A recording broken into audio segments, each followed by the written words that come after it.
అని చెప్పారు. Of the record. ఏంటయ్యా అదంటే, మనకి మీరు ఎంత చేసిన ఉపాధి అవకాశాలు ఇంకా ఇంకా అనేది యూత్లో ఎప్పుడూ ఒక ఎవల్యూషన్ ఉంటుంది. ఏదో కావాలి ఏదో కోరికలు కావాలని పెరుగుతూ ఉంటాయి. వాళ్ళల్లో వచ్చేటువంటి ఆ కసే సైద్ధాంతికంగా మేము మాట్లాడేది. అవును. ఓ పార్కు ఇట్లాంటిది ఉందనుకో, ఓ లవ్ ఆ గోల దాంట్లో ఉంటారు. అందులో ఉన్నప్పుడు ఇంకొక దాని గురించి ఆలోచించే తీరిక ఉండదు. ప్రభుత్వాలు ఏంటి దాన్ని దించేయాలా దీన్ని పెంచాలా అన్నట్టు. అవును. మనుషులు ఎంగేజ్ అవ్వాలి ఏదో ఒకటి, అది ఉపాధి లేకపోతే ఇదే. ఆ ఏజ్ లో ఉండేటటువంటి వాళ్ళకి ఆ యాంబిషన్ కల్పించాల్సిన బాధ్యత ఉంది, అది చేస్తున్నాం అని చెప్పారు.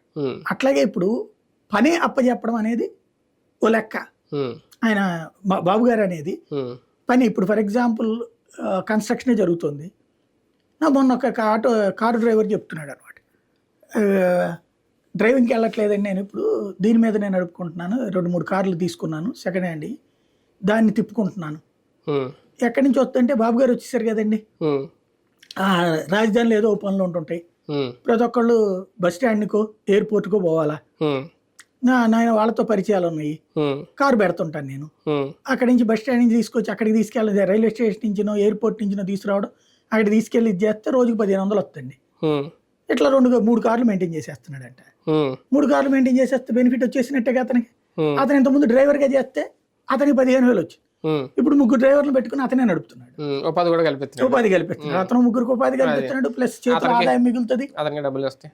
ఇది ఉపాధి అన్నప్పుడు ఇంకా అసలు జగన్ గురించినో ఇంకేం ఆలోచిస్తాడు అతను బేసిక్ గా.